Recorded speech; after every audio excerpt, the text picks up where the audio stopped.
7월 29일 튼튼한 주님의 주일 예배 함께 하신 여러분 모두를 주님의 사랑으로 환영합니다. 이 앞뒤 좌우 보시면서 서로 인사하셨으면 좋겠습니다. 주님이 사랑하십니다.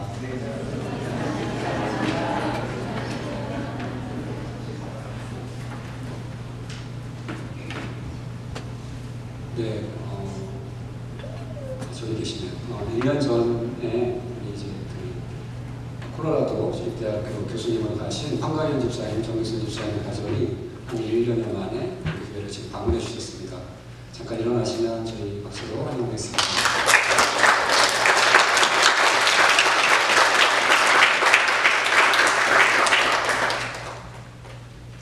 네, 머리도 더 기르시고 멋있으신 것 같아요, 집사님. 이제 제가 기도하고 말씀 전하겠습니다. 하나님 아버지 감사합니다. 주님께서 사랑하시는 자녀들 이렇게 한자리에 모여서 주님 찬양하고 또 기도하며 예배할 수 있도록 불러주셔서 감사합니다. 하나님 아버지 시간 예배할 때 주님께 우리의 마음을 다하여 전심으로 나아갈 수 있도록 우리의 마음을 주장하여 주시옵소서. 하나님 아버지 우리가 드릴 예배를 통해 하나님께서 영광 받으시고 아버지 하나님 이 자리에 하나님께서 우리를 위해 예배하신 그 은혜가 아버지 충만케 하여 주시옵소서. 아버지 하나님 말씀을 전하는 자 주께서 붙들어 주시고 말씀을 듣는 자들의 심령을 주님께서 주장하여 주셔서 성령의 역사하심으로 말미암아 이 말씀이 그들의 생명이 되고 또한 은혜가 되는 귀한 역사가 있게 하여 주시옵소서. 예수님의 이름으로 기도하옵나이다. 아멘.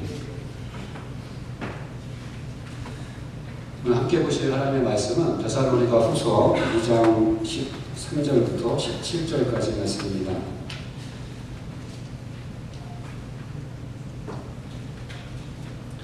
데살로니가 후서 2장 13절부터 17절까지 말씀 저와 여러분이 한 절씩 교독하겠습니다.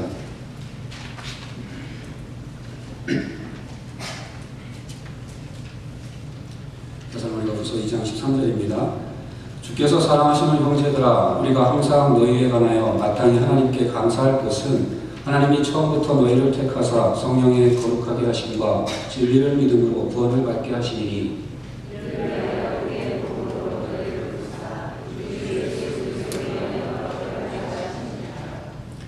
그러므로 형제들아 굳건하게 서서 말로나 우리의 편지로 가르침을 받은 전통을 지키라.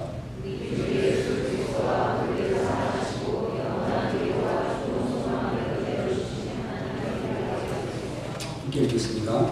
너희 마음을 위로하시고 모든 선한 일과 말에 굳건하게 하시기를 원하노라. 아멘.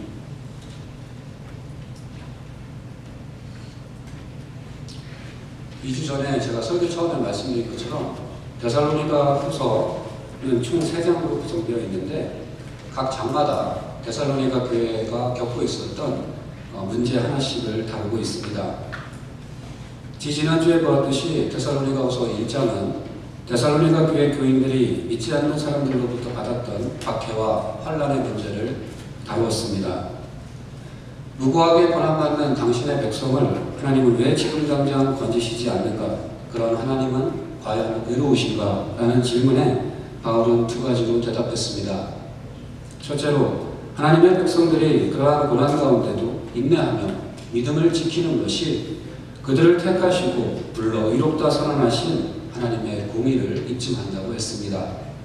또한 마지막 심판 때 믿는 자들을 박해했던 자들은 환난으로 갚으시고 믿음을 지킨 자들에게는 영원한 안식으로 갚으심으로써 하나님의 의로우심을 나타내실 것이라고 말했습니다.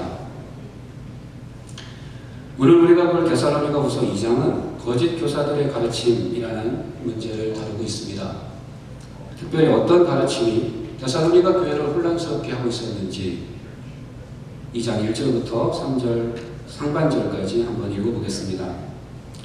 형제들아, 우리가 너희에게 구하는 것은 우리 주 예수 그리스도의 강림하심과 우리가 그 앞에 모임에 관하여 영으로나 또는 말로나 또는 우리에게서 받았다는 편지로나 주의 날이 이르렀다고 해서 쉽게 마음이 흔들리거나 두려워하거나 하지 말아야 한다는 것이라. 누가 어떻게 하여도 너희는 미혹되지 말라. 문제가 된 거짓 교사들의 가르침은 한마디로 주의 날이 이미 이르렀다는 것입니다. 주의 날은 몇 번 말씀드린 것처럼 예수께서 영광 중에 이 땅에 다시 오시는 날, 즉 예수 재림의 날입니다.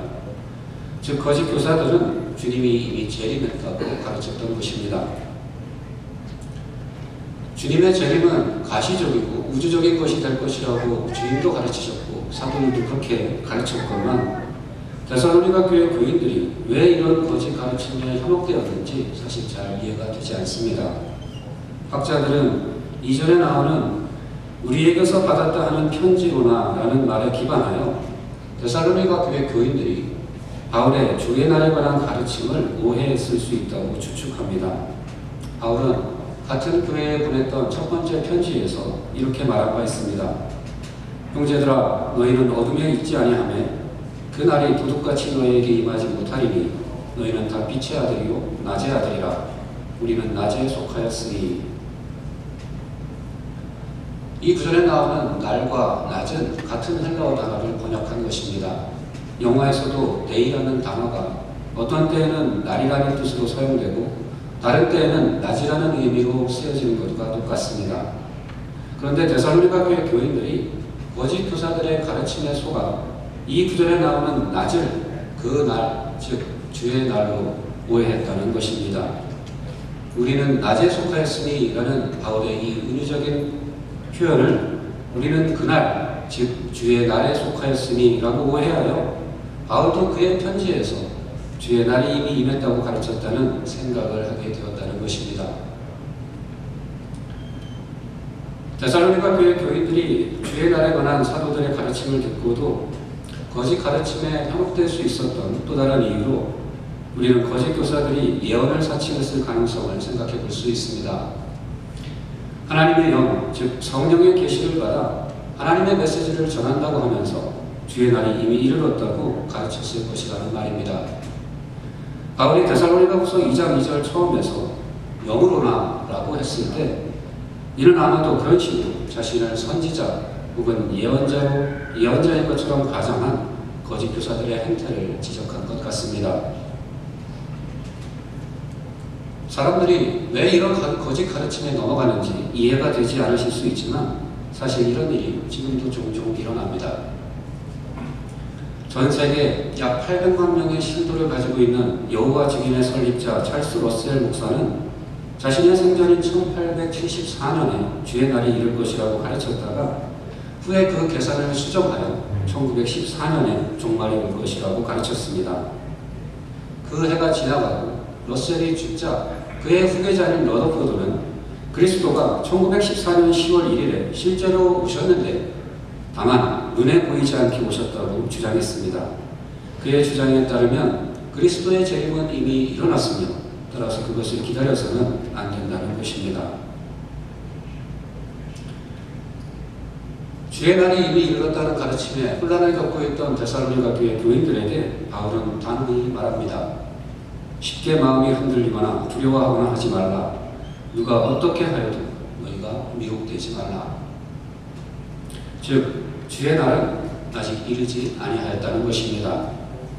바울은 주의 날이 이르기 전에 두 가지 일이 먼저 선행되어야만 한다고 말합니다. 주의 날이 이르기 전에 필연적으로 선행되어야 할 그 두 가지 일이 무엇인지 3절 하반절을 읽어보겠습니다. 먼저 배교하는 일이 있고 저 불법의 사람 곧 멸망의 아들이 나타나기 전에는 그날이 이르지 아니하리니. 주의 날에 앞서 반드시 일어날 두 가지 일은 첫째로 배교요, 둘째로 적그리스도의 출현입니다. 첫째로 주의 날에 앞서 배교하는 일이 있을 것입니다. 배교한다는 것은 믿음을 저버리는 것, 믿음으로부터 떨어져 나가는 것을 가리킵니다. 기독교 역사 속에서 배교하는 일은 계속적으로 있어 왔지만 재림의 전조가 될 배교는 아마도 그 이전까지의 역사상 유례가 없었을 대규모의 것이 되지 않을까 생각됩니다. 그러한 배교의 원인이 무엇일지에 대해서는 바울이 이야기해주지 않아 확실히 알 수 없지만 문맥으로 볼 때 이 대규모의 배교는 바로 뒤에 나오는 적그리스도의 출현과 상호 관련되어 있을 가능성이 있습니다. 주의 날이 이르기 전에 반드시 먼저 일어나야 할 두 번째 사건은 적그리스도의 출현입니다. 바울은 장차 나타날 이 사람을 불법의 사람, 곧 멸망의 아들이라고 부르며 4절에서 이렇게 그를 묘사합니다. 그는 대적하는 자라 신이라고 불리는 모든 것과 숭배함을 받는 것에 대항하여 그 위에 자기를 높이고 하나님의 성전에 앉아 자기를 하나님이라고 내세웁니다. 우리는 이 구절을 통해 적그리스도를 규정짓는 몇 가지 특징을 추려낼 수 있습니다. 첫째로 그는 불법의 사람입니다. 그는 불법으로 특징 지어지는 사람일 것입니다. 이는 아마도 그가 하나님의 법에 나타난 도덕적인 원칙들에 대적할 것을 나타내는 것 같습니다. 그는 교묘한 논리로 사람들을 현혹시키며 순결, 거룩, 사랑, 공의, 자유와 같은 선한 가치들을 멸시하고 훼손시킬 것입니다. 둘째로 그는 멸망의 아들입니다. 이것은 히브리어적인 표현으로 멸망당하기로 운명 지어진 자, 멸망당하기로 예정된 자라는 의미입니다. 그가 한때 아무리 위선을 떨치고 세상을 호령해도 그는 결국 다시 오실 주님의 그 말씀의 위력 앞에 무릎 꿇게 될 것입니다. 8절입니다. 그때 불법한 자가 나타나리니 주 예수께서 그 입의 기운으로 그를 죽이시고 강림하여 나타나심으로 패하시리라. 셋째로 그는 대적하는 자입니다. 불법의 사람인 그가 하나님의 법을 대적한 것과 같이 그는 하나님 당신도 대적할 것입니다. 그는 자신을 하나님이라고 선포하며 온 세상이 자기만 섬길 것을 요구할 것입니다. 주의 날이 이르기 전에 대규모의 배교와 적그리스도의 출현이 있을 것입니다. 어떻게 이러한 일이 가능할까요? 어떻게 일개 개인이 믿는다고 자처하는 수많은 사람들의 믿음을 무리채 흔들어 놓고 온 세상을 향해 자신만이 찬양과 경배를 받기에 합당한 하나님이라고 선포할 수 있을까요? 어떻게 그의 이 기가 찬 거짓말이 먹힐 수 있을까요? 교회가 그렇게 녹록지 않고 세상이 그렇게 만만치 않을 텐데 말입니다. 오늘 본문은 적어도 두 가지 조건이 충족됨으로 말미암아 이 적그리스도의 거짓이 먹히고 교회 안에 많은 사람들이 믿음을 떠나 그의 반역에 동조하게 될 것을 말해주고 있습니다. 적그리스도의 출현과 득세를 가능케 할 첫 번째 조건은 세상 정부와 통치자들의 무력화입니다. 6절과 7절을 읽어보겠습니다. 너희는 지금 그 적그리스도로 하여금 그의 때에 나타나게 하려 하여 막는 것이 있는 것을 아나니 불법의 비밀이 이미 활동하였으나 지금은 그것을 막는 자가 있어 그 중에서 옮겨질 때까지 하리라. 이 말씀에 따르면 적그리스도의 반역은 이미 은밀히 시작되었고 지금도 진행 중입니다. 존 스토트 목사는 이미 진행 중인 적그리스도의 은밀한 반역에 대해서 이렇게 이야기합니다. 우리는 오늘날 우리 주위에서 그것의 파괴적인 영향력을 탐지할 수 있다. 세속 인본주의의 무신론적 입장에서 극단적인 좌익과 우익 이데올로기의 전체주의적인 경향에서 물질을 하나님으로 섬기는 소비사회의 물질주의에서 하나님은 죽었으며 도덕적 절대성이 종언을 거했다고 선언하는 소위 신학들에서 인간의 생명, 성, 결혼과 가정 등 하나님이 창조하시거나 제정하신 모든 것의 존엄성을 경시하는 이 사회의 허용성에서 볼 수 있는 것이다. 적그리스도의 반역은 이미 시작되었고 지금도 은밀히 진행 중입니다. 하지만 그것이 아직 공개적이고 대대적인 반역으로 나타나지 못하는 이유는 그것을 억제하는 무언가가 있기 때문이라는 것입니다. 반역의 물밑작업은 이미 시작되었지만 그것이 수면 위로 나타나는 것을 억제하는 제어장치가 작동 중인 것입니다. 그 제어장치가 사라질 때 적그리스도가 나타나고 은밀한 영혼은 공공연한 반역과 총공세로 바뀔 것입니다. 6절에서 적그리스도의 출현을 막는 것, 또 7절에서 불법의 비밀을 막는 자라고 표현된 이 제어장치가 무엇인지 여러 가지 해석이 있어 왔습니다. 예를 들어 어떤 사람들은 막는 자는 성령이요 막는 것은 교회라고 해석합니다. 또 다른 사람들은 막는 자는 바울 자신이고 막는 것은 바울이 전한 복음이라고 해석합니다. 하지만 이 해석들은 바울이 왜 성령과 교회를 혹은 바울 자신과 바울이 전한 복음을 이처럼 모호한 말로 수수께끼처럼 이야기할 수밖에 없었는지 그것을 설명하기 어렵습니다. 가장 설득력 있고 보편적인 해석은 막는 자와 막는 것을 세상 통치자와 정부로 보는 것입니다.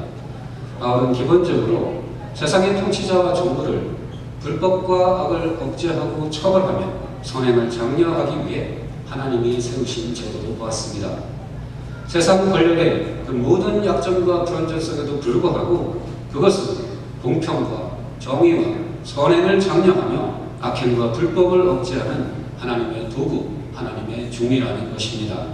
그러므로 만약 그러한 세상의 통치자와 정부들이 그들이 가지고 있는 이 순기능을 행사하지 못하게 된다면, 즉 불법을 억제하고 선행을 장려하는 그들의 권세가 무력화되고 무용지물이 된다면 그 순간부터 세상은 불법을 행하는 자들의 놀이터가 될 것입니다.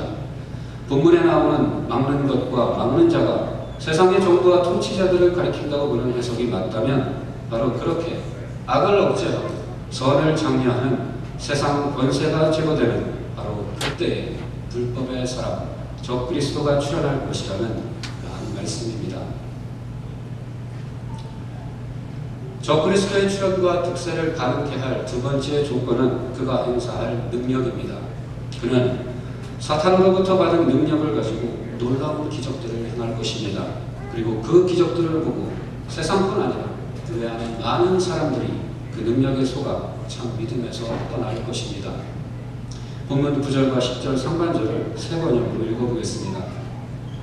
그 불법자의 나타남은 사탄의 작용에 따른 것인데 그는 온갖 능력과 표징과 거짓 이적을 행하고 또 온갖 불의한 속임수로 멸망을 받을 자들을 속일 것입니다.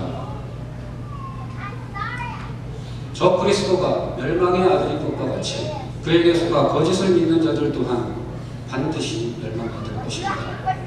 성경은 이 사람들이 왜 저 그리스도의 능력에 현혹되고 그 속임수에 넘어가는지 그 근본적인 이유를 이렇게 밝힙니다.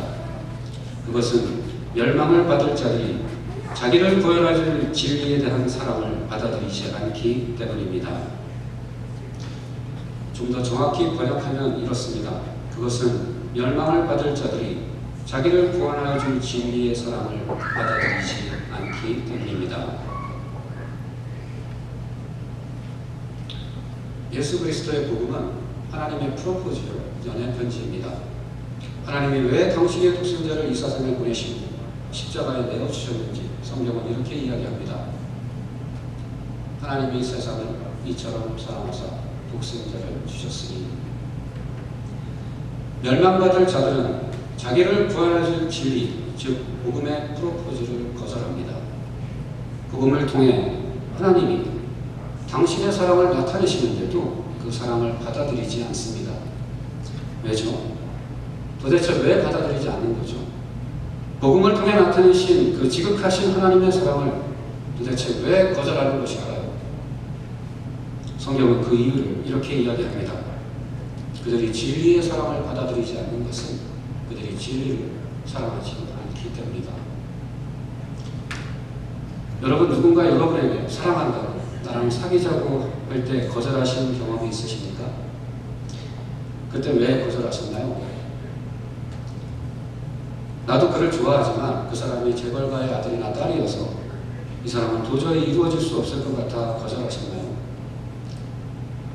뭐 그러신 분도 여러분 중에 간혹 계시겠지만 보통의 경우 우리가 다른 사람의 프로포즈를 거절하는 이유는 내가 그 사람을 사랑하지 않거나 내가 그 사람보다 더 사랑하는 누군가 혹은 무언가가 있기 때문입니다. 마찬가지입니다. 하나님이 복음을 통해 나에 대한 당신의 지극하신 사랑을 나타내었음에도 불구하고 그 사랑을 받아들이지 않는 이유는 내가 그를 사랑하지 않거나 내가 그분보다 더 사랑하는 누군가 혹은 무언가가 있기 때문입니다. 멸망받을 자들은 진리가 아니라 불의를 좋아하고 기뻐합니다. 요한복음 3장 19절과 20절도 왜 사람들이 그들을 멸망으로부터 건질 그 구원의 진리인 복음을 믿지 않는지 그 이유를 이렇게 설명합니다. 빛이 세상에 왔을 때 사람들이 자기 행위가 악함으로 빛보다 어둠을 더 사랑한 것이니라. 악을 행하는 자마다 빛을 미워하여 빛으로 오지 아니하니 이는 그 행위가 드러날까 함이요. 멸망받을 자들이 진리를 믿지 않고 거짓에 속는 이유는 그들이 진리가 아니라 불의를 사랑하기 때문입니다. 적그리스도가 멸망의 아들, 즉 멸망받기로 정해진 자인 것과 같이 그에게 속아 거짓을 믿는 자들 또한 반드시 멸망받을 것입니다. 오늘 본문 11절과 12절은 그들이 왜 반드시 멸망받을 수밖에 없는지 그 이유를 이렇게 설명합니다. 이러므로 하나님이 미혹의 역사를 그들에게 보내서 거짓 것을 믿게 하시는 진리를 믿지 않고 불의를 좋아하는 모든 자들로 하여금 심판을 받게 하려 하시니라. 두려운 말씀입니다. 하나님이 그들의 마음을 혼미케 하셔서 참과 거짓을 분별하지 못하고 거짓 것을 믿게 하심으로써 장차 그들로 반드시 심판에 이르게 하실 것이라는 말씀입니다. 적그리스도가 출현할 때 많은 사람들이 그를 추종할 것입니다. 그 표면적인 이유는 그가 능력과 표적과 거짓 기적을 행하여 속일 것이기 때문입니다. 하지만 보다 근본적이고 내면적인 이유는 그를 추종하는 자들이 진리의 사랑받기를 거부하고 오히려 불의를 좋아하기 때문입니다. 그런데 이게 끝이 아닙니다. 적그리스도가 출현하고 세상이 그의 거짓을 믿고 추종하게 되는 데에는 또 하나의 이유가 있습니다. 그것은 바로 하나님의 심판입니다. 그것이 궁극적인 이유입니다. 적그리스도가 출현해야 비로소 주의 날이 이르고 주의 날이 이르러야 다시 오실 영광의 주님께서 그를 죽여 심판하실 것입니다. 적그리스도가 출현하고 세상과 교회 안에 섞여있는 가라지들이 그의 거짓을 믿고 추종해야 진리의 사랑받기를 거절하고 불의를 좋아하는 그 모든 이들이 심판이 당보될 것입니다. 적그리스도는 결국 심판받기 위해 출현하는 것이요 세상과 배교하는 자들이 그의 거짓을 믿고 그를 따르게 되는 것도 결국 심판받기 위해서입니다. 그래서 성경은 적그리스도를 일컬어 멸망의 아들이라고 부르며 그의 추종자들을 일컬어 멸망받을 자들이라고 부르는 것입니다. 결국 모든 것은 하나님의 뜻과 주권에 따라 될 것입니다. 하나님이 이렇게 이 성경에 그 결국을 다 펼쳐 보이셨음에도 불구하고 말하자면 하나님이 자기 패를 다 까서 보여주셨음에도 불구하고 결국 그의 예정하신 뜻대로 될 것입니다. 결국 하나님이 승리하실 것입니다. 주의 날이 이미 이르렀다는 거짓 교사들의 가르침 때문에 데살로니가 교회 교인들이 흔들리고 있었습니다. 그래서 바울은 그 가르침에 반박하면서 주의 날은 아직 이르지 않았음을 밝혔습니다. 이제 거짓 가르침의 오류를 지적한 바울은 결론을 맺습니다. 적그리스도와 주의 날에 관한 교훈을 마친 그가 데살로니가 교회 교인들을 향해 결론적으로 하고 싶은 말이 오늘 보면 15절에 나와 있습니다. 그러므로 형제들아 굳건하게 서서 말로나 우리의 편지로 가르침을 받은 전통을 지키라. 성령은 이 말씀을 통해 저와 여러분에게도 동일하게 권면하고 계십니다. 사랑하는 성도 여러분, 세상과 교회에 떠도는 온갖 거짓 가르침에 미혹되거나 흔들리지 마시고 굳건하게 서십시오. 우리가 해야 할 것은 새로운 가르침을 쫓는 것이 아니라 다시 복음으로 돌아가는 것입니다. 우리가 붙들고 지켜야 할 가르침은 누군가 받았다고 주장하는 환상이나 예언이나 계시가 아니라 우리가 처음 믿을 때 받은 바 그 사도들의 가르침, 이 성경에 기록된 복음인 것입니다. 오늘 본문 13절과 14절은 바로 그 복음의 요약입니다. 이 짧은 두 구절 안에 영원 전부터 시작하여 영원토록 계속될 우리의 구원을 위한 하나님의 경륜이 다 담겨져 있습니다. 주께서 사랑하시는 형제들아, 우리가 항상 너희에 관하여 마땅히 하나님께 감사할 것은 하나님이 처음부터 너희를 택하사 성령의 거룩하게 하심과 진리를 믿음으로 구원을 받게 하시니 이를 위하여 우리의 복음으로 너희를 부르사 우리 주 예수 그리스도의 영광을 얻게 하려 하시니라. 예수 믿는 저와 여러분은 복음으로 부르시고 성령으로 거룩하게 하셔서 마침내 그리스도의 영광에 이르게 하시고 하나님이 영원전에 예정하신 택함받은 자들입니다. 그러므로 하나님이 사랑하시는 택함받은 성도 여러분, 거짓 가르침에 속지 말고 배움과 받은 교훈을 굳게 지키십시오. 진리를 믿고 그것을 굳게 붙들어 구원에 이르고 구원받을 자로 우리를 택하신 그 하나님의 사랑을 온전케 하는 저와 여러분이 되시길 우리 주님의 이름으로 간절히 축원합니다. 기도하시겠습니다.